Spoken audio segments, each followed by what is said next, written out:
Parece que de uns 60 anos para cá, mais ou menos, muitos teólogos e pregadores adotaram uma nova antropologia e teologia sacramental. Muito influenciados por interpretações erradas do Concílio Vaticano II. É o tal espírito do concílio, né? E por novidades filosóficas aparentemente bem intencionadas. Chama a atenção, aliás, a quase ausência do termo alma nas orações litúrgicas do missal reformado.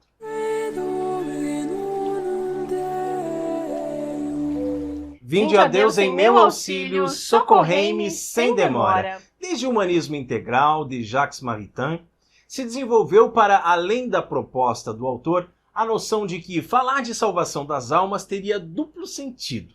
Se começou então a falar de salvação da pessoa ou salvação integral do homem.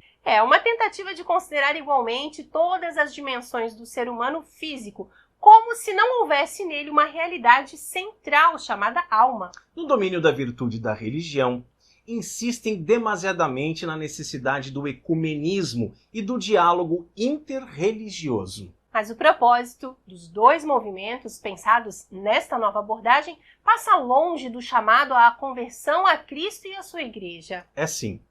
Se trata apenas de pôr em evidência o que haveria de bom em cada religião e, a partir daí, propor iniciativas de cunho solidário para o bem-estar social. Porque, no fim das contas, todas as religiões seriam igualmente boas, praticadas ou por cristãos anônimos ou por pagãos mesmo. Sendo assim, é normal que as chamadas missões, hoje em dia, muito pouco se dediquem a batizar ou catequizar as populações ainda não evangelizadas, coisa, aliás, considerada hoje quase um crime, não é mesmo? E que essas missões se resumam a lutas sociais pelos direitos humanos. A mesma abordagem passou para a teologia moral, em nome da misericórdia pastoral. Olha que bonito o nome, né? Não se fala em fornicação ou adultério a quem vive relações pré- ou extraconjugais.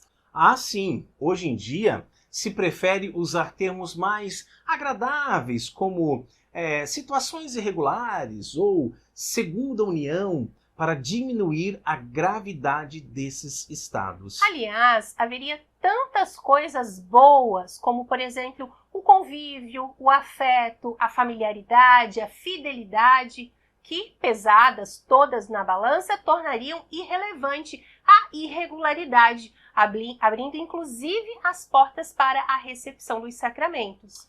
Não admira, portanto, que já se esteja falando dentro da Igreja Católica dos aspectos positivos das relações homossexuais, sem que se exija mais qualquer renúncia ao pecado para viver a castidade.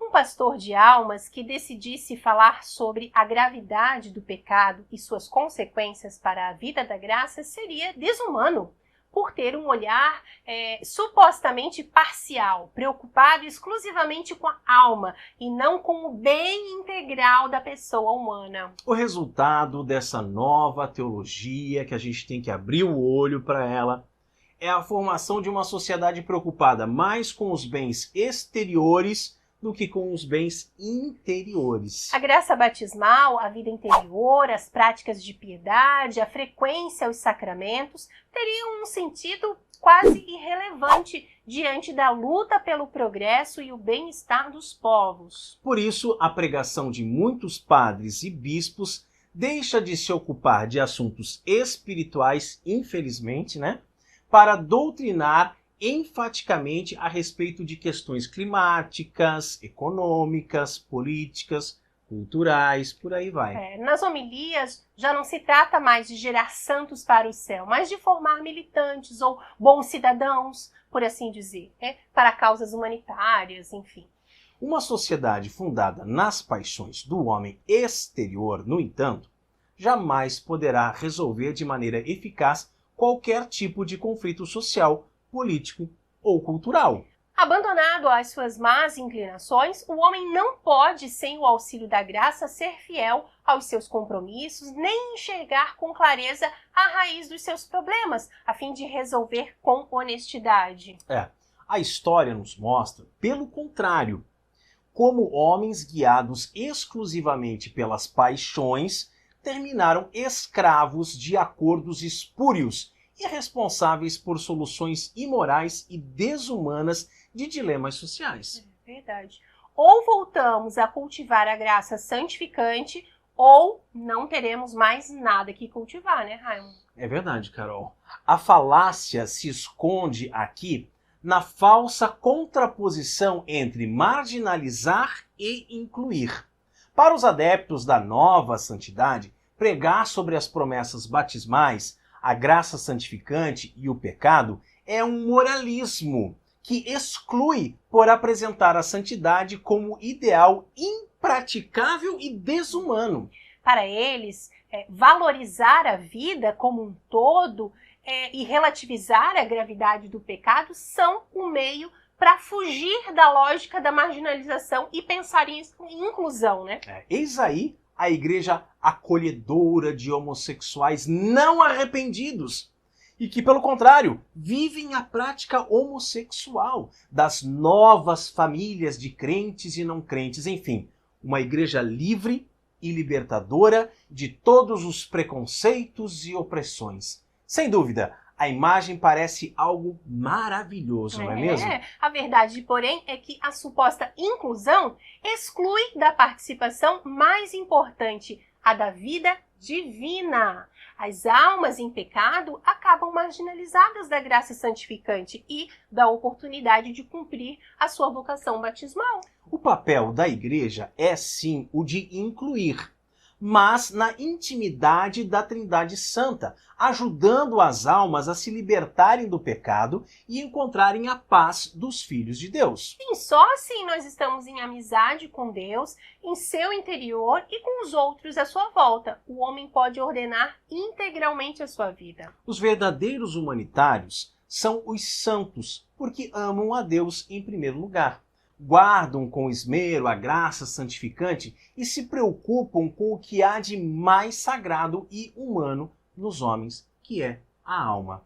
Foi por se preocupar tanto em formar homens interiores, homens santos, que a igreja deu à civilização a estirpe mais elevada de homens dignos, como dizia Santo Agostinho, os que dizem que a doutrina de Cristo é contrária ao bem do Estado, nos deem um exército de soldado, tais como os faz a doutrina de Cristo. Nos deem tais governadores de províncias, tais maridos, tais esposas, tais pais, tais filhos, tais mestres, tais servos, tais reis, tais juízes, tais contribuintes, enfim, tais como os quer a doutrina cristã. Então, ousem ainda dizer que ela é contrária ao Estado. Muito antes, porém, não hesitem em confessar que ela é uma grande salvaguarda para o Estado quando é seguida. Conclui assim o grande Santo Agostinho.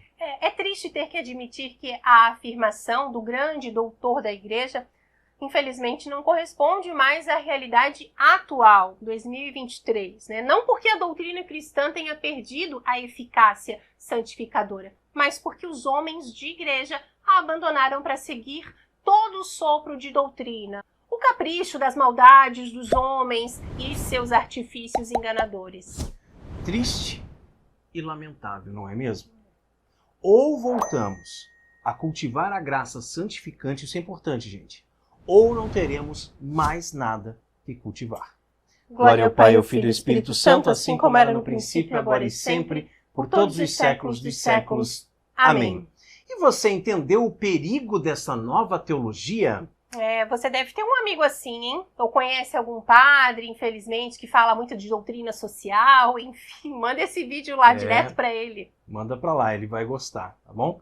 E assim você também nos ajuda a evangelizar. Isso mesmo. E curte esse vídeo, né? Se inscreve no canal. Que Deus te abençoe. Salve Maria!